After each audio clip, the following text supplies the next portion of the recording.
ایک دن حضور سید عالم صلی اللہ علیہ وآلہ وسلم نے حضرت فاطمہ الزہرا سے فرمایا کہ رات میں تمہارے گھر میں آ کے قیام کروں گا۔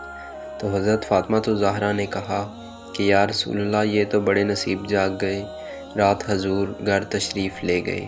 ہمارے ہاں جو آدمی تھوڑا سا بھی کسی عہدے پہ چلا جاتا ہے، بچوں کو ٹائم نہیں دیتا۔ تو حضور نے فرمایا کہ فاطمہ، میں رات آپ کے گھر میں قیام کروں گا۔ سیدہ نے کہا بسم اللہ یا رسول اللہ، یہ تو کمال ہو گئی۔ حضور نے وہاں رات کا قیام کیا۔ امام حسن نے دودھ مانگا۔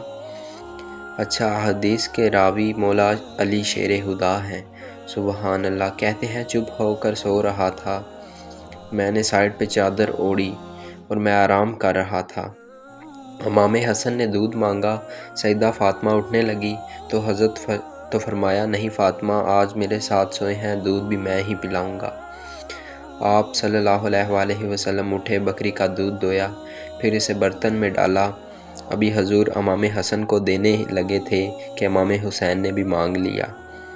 تو حضور نے فرمایا نہیں، پہلے حسن کو ملے گا۔ تو حضرت فاطمہ نے عرض کرنے لگی کہ یا رسول اللہ، لگتا ہے حسن سے زیادہ پیار ہے۔ تو آپ نے فرمایا نہیں فاطمہ، پیارے دونوں ہی بڑے ہیں، مانگا پہلے حسن نے ہے نا، اس لیے۔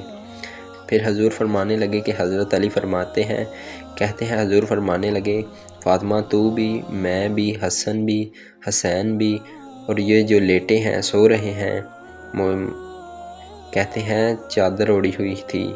فرمایا فاطمہ، تو بھی، میں بھی، حسنین بھی، اور یہ جو سو رہے ہیں، فرمایا سارے مل کے جنت میں داخل ہوں گے۔